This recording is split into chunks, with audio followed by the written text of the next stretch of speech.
Hello everyone, स्वागत है आपका फिर से हमारे इस चैनल पुस्तक ज्ञान में। फ्रेंड्स, आज के इस वीडियो में फिर से हम लोग बात करेंगे क्लास 8 के हिंदी का 10वां पाठ कामचोर का। इसका आज हम लोग एक छोटा सा ब्रीफ समरी देखेंगे। तो चलिए देर ना करते हुए वीडियो को शुरू करते हैं। यह जो पाठ कामचोर है यह हास्य व्यंग से भरा हुआ है, जिसमें अमीर घर के उन बच्चों की शरारतों के बारे में बताया गया है जिन्हें बचपन में काम करने की आदत नहीं डाली गई है। इससे वे आलसी और निकम्मे हो जाते हैं।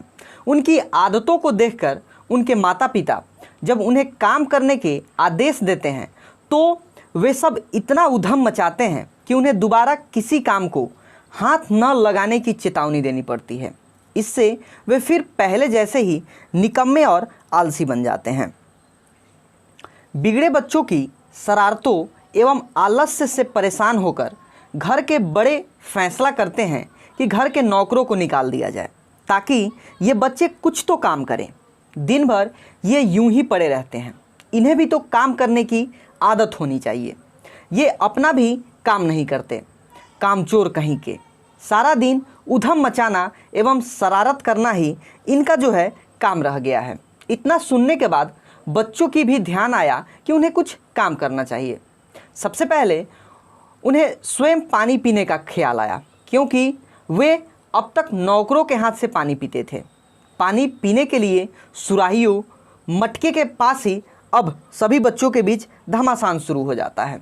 पानी के बर्तन इधर उधर लुढ़क कर गिरने शुरू हो जाते हैं। सब बच्चे पानी से गीले हो जाते हैं। क्योंकि आज से पहले कभी इन्होंने खुद से पानी को नहीं पिया था, उनके नौकर ही उन्हें पानी लेकर दिया करते थे। अम्मा को उन बच्चों की आदतों के बारे में पता था कि वे कोई काम ढंग से नहीं करने वाले थे, पर पिताजी ने फरमान जारी किया, जो काम नहीं करेगा उसे रात का खाना नहीं मिलेगा। बच्चों द्वारा काम के बारे में पूछने पर उन्होंने फर्शी दरी साफ करने, पौधों में पानी डालने, आंगन का कूड़ा साफ करने का काम बताया और बच्चों को तनख्वाह का प्रलोभन भी दिया।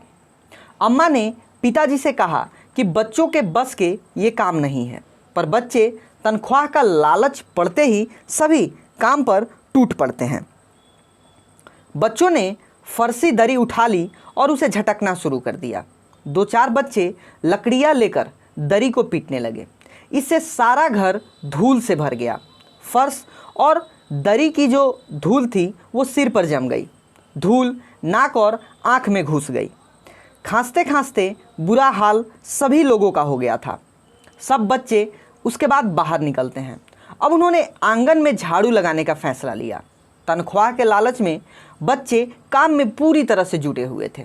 एक झाड़ू उनके बीच में टूट टूट कर बटने लगा। सभी बच्चे झाड़ू के लिए मारामारी करने लगे। पहला कहता कि मैं बहारूंगा, दूसरा कहता कि मैं बहारूंगा। झाड़ू टूटकर उसके जो सीके थे वो पूरी घर में चारों तरफ गिरने लगी। अचानक उन्हें ध्यान आया कि पानी छिड़क देने से धूल कम हो जाएगी। उन्होंने तुरंत दरी पर पानी छिड़कना शुरू किया। पानी और धूल के मिलने से जो दरी था वो कीचड़ में पूरी तरह से अब सन गया। अब सभी को आंगन से निकाल दिया गया। अब बच्चों को पौधों में पानी देने का ध्यान आया। वो घर की सारी बाल्टियाँ, लोटे, तसले, पतीलियाँ उठाकर नल की ओर भाग चलते हैं। नल पर इतनी भगदड़ मची कि जल्दी भरने के चक्कर में नल के नीचे बर्तनों की ठुसम ठास हो गई थी।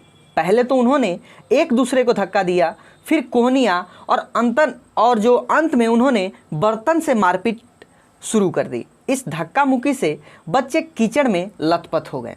इनको नहलाने के लिए घर के नौकर भी अब कम पड़ रहे थे। पड़ोस के नौकरों ने 4 आने प्रति बच्चे के हिसाब से उनको नहलवाना शुरू कर दिया। बच्चों ने अब तक जान लिया था कि सफाई का काम उनके बस का नहीं है। उन्होंने शाम को मुर्गियों को दबड़े में लाने के लिए उन्होंने बांस और छड़ी उठा ली। मुर्गियाँ बाड़े में आने की बजाय वो सभी इधर उधर फुदकने लगी। 2 मुर्गियाँ खीर के प्याले के ऊपर से निकल गई। पता चला कि खीर दादी के दुपट्टे और उनके सिर पर लगी है। एक मुर्गा अम्मा के पानदान में कूद पड़ा और कत्थे चूने में सने पैर से दूध सी सफ़ेद चादर पर उसकी जो छापे थी वो छोड़ता हुआ वो आगे निकल गया। एक मुर्गी दाल की पतीली में छपाक मारकर तेजी से भाग जाती है और सारी कीचड़ मौसी जी के मुंह पर पड़ जाती है।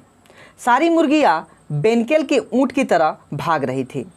इस बीच किसी को ख्याल आया कि चलो भेड़ों को दाना खिला दिया जाए। दिन भर की भूखी भेड़ दाने का सूप देखते ही बेकाबू होकर तख्ते पर चढ़ जाती है। वे सूप में रखे दाने के पीछे भागती जा रही थी। वे पलंग को फांदती हुई, बर्तन लुढ़काती हुई साथ साथ आगे बढ़ने लगी। तख्त पर बानो दीदी के दुपट्टे पर मेगनी का छिड़काव करती हुई वे दौड़ रही थी।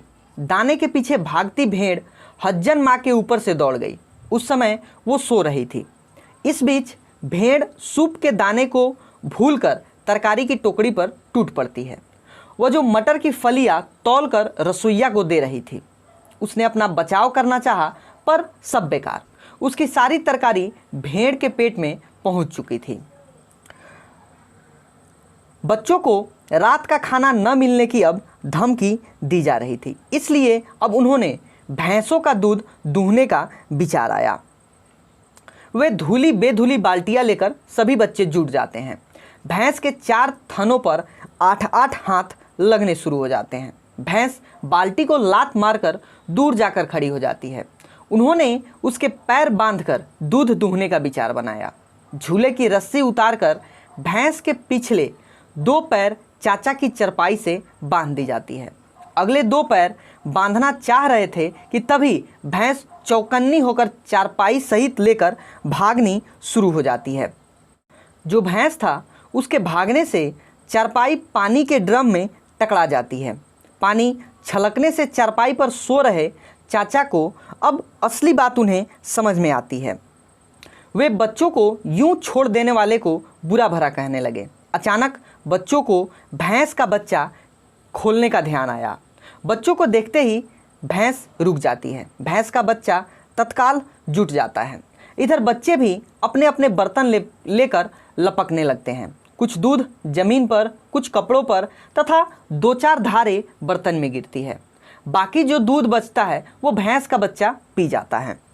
सारे घर में तूफान सा खड़ा हुआ था। सारे घर में मुर्गियाँ, भेड़, टूटे तसले, बाल्टियाँ, लोटे, कटोरे और बच्चे इधर उधर बिखरे पड़े थे। बच्चे, मुर्गियाँ और भेड़ों को बाहर भेजा गया। तरकारी वाली को उसका नुकसान पूरा किया गया। घर की ऐसी हालत देखकर अम्मा ने मायके जाने की अब धमकी दे दी। यह देखकर अब्बा ने पुनः किसी चीज़ को हाथ न लगाने का फरमान जारी कर दिया। बच्चों ने भी सोच लिया कि अब वे हिल कर पानी भी नहीं पिएंगे, बल्कि अब वे अपने बिस्तर से उठेंगे भी नहीं। तो दोस्तों, यह था इस व्यंग भरी रचना का हिंदी समरी, यानी कि कामचोर इस पाठ का नाम था। यह एक व्यंग ही था।